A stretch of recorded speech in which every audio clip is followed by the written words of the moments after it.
Greetings, traveler. If you're someone who wants to make games, big, ambitious, beautiful games, you will likely need a team, computers, a studio, rent, software, and so on. All this money needs to come from somewhere, and unless you have it lying around, you will likely seek outside investment to get that money to get you going. That, however, is not a good idea, at least not in most cases. If you don't know who I am, my name is Xanthos. I've been working in the games industry for the past decade or so, and this podcast is my way of sharing everything I've learned. So if you're someone who's walking the path of making video games, this one is for you. So let's start by defining what exactly outside investment means. So when you want to get the budget together, this huge pile of money, to be able to fund yourself having a salary throughout the game development process, your team members having a salary, having money to purchase computers, to rent office space, to pay for software license to do the development with, and so on. That is a cost that quickly piles up quite high. And it's unlikely that you'll have that money waiting around unless your studio already has many successful games that gave you the profits to have stored somewhere, or you have it lying around from somewhere else, maybe some other business you have.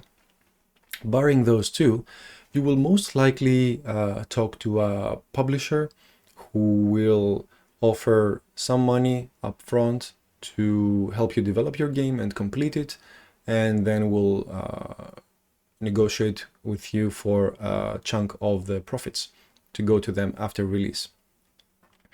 Or you might be talking to an investor who is willing to give you all the money you need for the game development, and then will negotiate something else to get in return afterwards. That can be problematic. So let's look at the 4 ways how this can be problematic for most game development projects. The first one is that, well, regardless of where the money comes from, the person or company that gives it has its own agenda that's likely different from your own or your company's. So because of that, they will have a say in what type of content your game includes. So that covers the game's story, the characters, how they're portrayed, the ideals that are being discussed in your game, the target audience, or maybe there will be an additional target audience that they will impose in addition to what you had in mind in the beginning.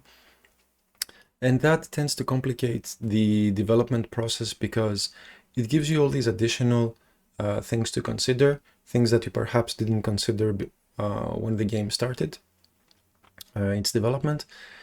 And now you have to include them in the development, and usually they don't fit quite well with what you had initially in mind. However, since the outside investment is quite significant and it's paying for everything around you, you typically have no choice but to accept the proposed changes and somehow wedge them in the game that you're making. So that's the first way outside the investment can complicate things. The second way is timeline restrictions. So typically in game development, you want to work for as long as possible on the game to make it as good as possible. That, in the eyes of investors, is not a good thing. It shows them that the project could potentially go on indefinitely, bankrupting them and everybody around them. So that's, of course, extreme, but it's a very negative sign for them. What they will try to impose instead is that the game is developed in a set amount of time, and anything that needs to be done should be done there. Also, that set amount of time is likely going to be quite short. So perhaps you were thinking that the development time for a game should be 3 years, somewhere around that, to make it as good as possible. You might end up with a proposed timeline of 1 year or 6 months, which is quite aggressive, but again, since you're receiving money from somewhere, you are obliged to follow the wishes of that entity. That complicates things because that means you will have to create all the assets, all the graphics, the story, the sounds, put it all together and make sure it works in a very, very short amount of time. It likely means that most of these processes will have to happen in parallel. It will also mean that you might not have the people to do them all in parallel. Perhaps you had in mind that, well, once one team finishes with that task, they can move on to the next task, but due to the very short time constraint, you might be forced to get some outsourcing to do part of the tasks or quickly increase the team size. And again, that's not a bad thing by itself, but it's in most cases something that you didn't initially expect to happen, and it's a cost that you didn't consider would be impacting your game before this investment process started. So that's just another complication.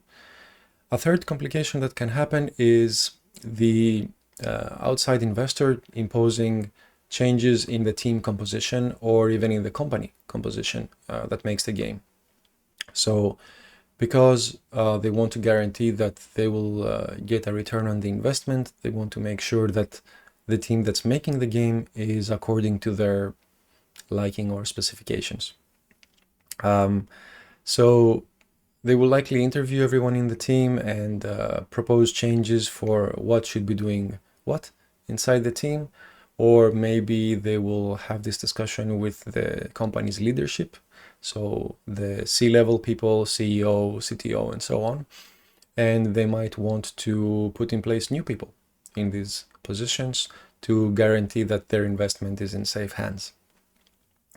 Of course, you can see how this could complicate things, since games are a very intimate creative process. People who have worked in this space might have felt that when you're creating something with people you like around you, that you have a good relationship with, you share the same ideals, and you have fun working on the project you decided, it's really quite difficult to end up with a poor product. Everybody wants to do their best to improve it as much as possible. When the team composition changes so radically and so quickly, especially when it's on a tight time frame, this has a big impact on the morale of the team and the chemistry between the team members or the people in the company, and that almost always has a negative effect on the way people work together and what sort of output they have. However, that's not nearly as bad as the fourth way outside investment complicates game development, which is on the profit itself. Now, how could that be? Let's unpack this. So you got some money from the outside investment to do the game development with. So this is the money that pays for the salaries throughout the game development. Of course, that investment comes with lots of strings attached. The most important ones being that part of the profits that come out of that game are going to be taken by the investor or the publisher and so on. The more strict the negotiation is, the more of that profit money is going to go to the outside investor. That is problematic because essentially you got paid as a game studio to develop a game, but not to earn any profit from it, which might be a good thing in the beginning because it can get you started, but it essentially robs you of any future the company has.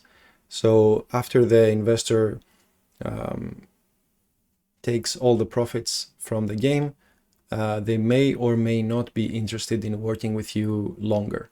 So that really leaves you nowhere. And if that process forced the company to have a new CEO or new leadership or new team members, then you have to carry them over to future projects going forward. So in a very simple and short way, you might end up in a case where you got some money to make the game with, but it's not your game anymore, it's not your profits anymore, and it may not be even your company anymore. So you then start wondering, well, what was this investment all for? And what did I really, or what did the company really achieve by creating a game in this way? So undoubtedly you earned experience, but other than that, it's questionable. It depends on the company, really. So you may be wondering, well, how do you start making a game then if you don't have all that huge sum of money lying around to pay people with? That is an excellent question, and that is going to be the topic of the next video. So if you're interested in that, subscribe, and you will know as soon as that video is out to check it. So to bring it all again together, when you're getting outside investment, it's good because it can get you started if you don't have the money to bring the team together to make the game. But it complicates things because it imposes content restrictions on the game. It imposes time restrictions on how long you have to make it. It imposes team member restrictions because the outside investor will likely impose a certain team structure, or they will put certain people in place to make sure that their investment is safe. And most importantly, it will likely mean that you no longer have the right to earn from your game, or that your company is now partly theirs or completely theirs. So in the end, even though it looks like a good thing, you may end up giving away more than you had in mind. But not all is lost. Please look forward to the next video where we discuss an alternative. So that's it for today. If you know someone who is in the same case and is struggling with these things, maybe these are some pointers to keep in mind. And this is not to say that you must never seek outside investment or you should never work with publishers and so on. But it is to say that these things do happen, and the more clearly you have them in your mind, the better you'll be able to negotiate, and the better you'll be able to prepare yourself for the road ahead. And I hope that helps you, as always. And of course, have fun.